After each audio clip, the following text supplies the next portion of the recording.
Saya lanjutkan. Nah, riya adalah bukti kita belum ikhlas. Nanti di kitab-kitab tentang ikhlas selalu dikaitkan dengan riya. Riya ini antitesisnya. Orang yang belum ikhlas berarti dia masih riya. Cirinya 4, kata Sayyidina Ali. Yang pertama apa? Males kalau sendirian, rajin jika banyak orang, tambah rajin kalau dipuji, males kalau sudah dicela, dikritik. Nah, ini kalian coba ya introspeksi ya. Kebaikan apa yang sudah kalian lakukan selama ini, ada ciri itu enggak? Kalau sendirian ogah-ogahan, begitu banyak orang kelihatan rajin. Kalau sholat sendiri 2 menit, kalau ngimami orang banyak bisa 8-10 menit. Nah, itu alamat ada unsur pamernya. Tambah rajin kalau dipuji, wah sampean kalau ngimami suaranya indah sekali. Wah besok tambah panjang suratnya. Males kalau sudah dicela. Begitu dikritik besok disuruh ngimami, yang lain sajalah saya ada kekurangannya.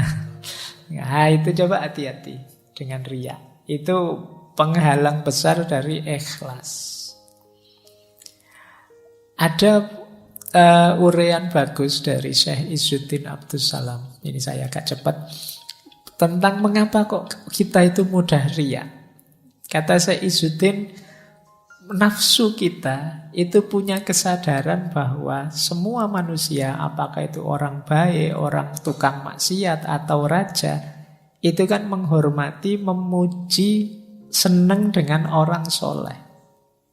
Bahkan mereka rela mengorbankan harta dan jiwa demi mengabdi pada orang-orang soleh. Menyadari hal ini, hawa nafsu kita terus mendorong kita pura-pura jadi orang soleh. Biar dicintai, biar dihormati, biar diberi status tinggi oleh orang-orang. Jadi ini nafsu. Jadi dengan kata lain, biar perkataan kita didengar, perintah kita dipatuhi, kesalahan kita dimaafkan, kita tidak dimusuhi, kita tidak disakiti, ayo pura-pura jadi orang soleh. Akhirnya kita tidak ikhlas lagi. Wah enak ya kelihatan jadi ustadz itu, followernya banyak, nanti butuh apa-apa followernya yang menyediakan. Nanti kalau dikritik yang lain yang jawab, dia tidak usah ngapa-ngapain. Kalau dia kemana-mana diajak foto, disalami, wah saya tak gaya kayak gitulah misalnya. Jadi kita riya itu sebenarnya karena dorongan nafsu. Kita melihat fasilitas, kita melihat status, kita melihat kenikmatan orang-orang soleh. Terus kita ingin niru luarnya saja, biar kita dianggap soleh. Nah ini kata Syekh Izzuddin, sumbernya riya itu. Kenapa sih kalau pas ngimami orang banyak kita terus suratnya panjang, biar kita dianggap orang yang hafalannya banyak, kita dianggap orang yang hafid yang luar biasa dan seterusnya. Nah ya lagi-lagi tetap ikhlas hendak itu dalam batin. Ini untuk kita sendiri ya, jangan dipakai nembak orang. Dan kita itu kan sering kalau dapat gini-gini kita pakai nembak orang lain. Oke, nah ini saya bacakan cepat. Kita sering terjebak di sini. Termasuk riya adalah pertama apa? Agar kita tidak dicela orang. Antara lain apa? Ini termasuk riya kata Syekh Izzuddin. Pura-pura di depan karena takut dipandang rendah. Wah, ini saya harus duduk paling depan ini biar dianggap santri yang paling rajin misalnya. Kalau niatnya itu riya. Jadi atau bersedekah karena takut dianggap pelit.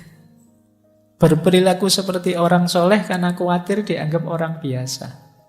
Wah saya sotakonya tak beri yang banyak biar dianggap dermawan. Nah ini karena takut dianggap pelit. Termasuk riya kata Syekh Izzuddin, tidak berani bertanya karena takut dianggap bodoh. Saya mau tanya tapi takutlah nanti dianggap bodoh sama orang balik tanya. Ini sebenarnya termasuk riya. Kamu kan berarti apa? Pura-pura pinter.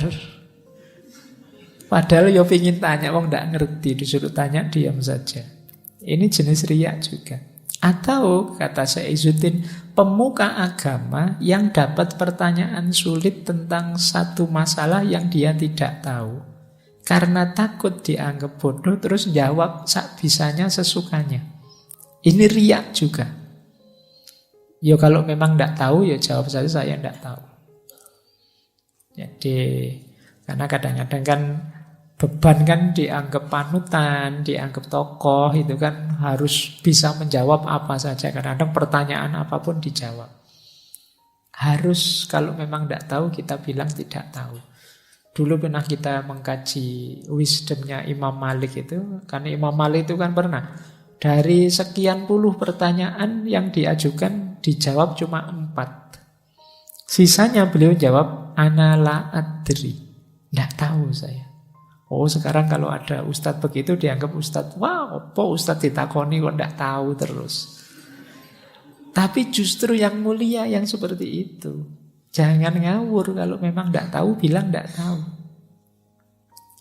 Atau karena takut dianggap ilmunya sedikit terus ngarang-ngarang kalau ngomong. Sudah meriwayatkan nulis kitab apa, ngerti temennya malas baca buku, oh saya sudah baca buku ini, padahal ya nggak pernah. Nah, ini juga termasuk riya. Berarti kamu nutup-nutupi fakta bahwa kamu malas membaca. Atau ingin cari keuntungan. Misalnya ketemu orang yang ingin dimintai bantuan terus kita pura-pura jadi orang baik, orang soleh. Nah, biasanya kalau sedang mau utang itu kan kamu ngomongnya halus, enak, biar kelihatan. Nah, ini jenis riya. Oh, aslinya kamu tidak ramah, tapi kalau ada perlunya jadi ramah sekali. Ini jenis riya. Atau pura-pura jadi orang baik biar tidak ditinggal teman. Pura-pura soleh biar temannya tidak pergi. Berlagak pandai dan amanah supaya dipercaya. Ini termasuk riya.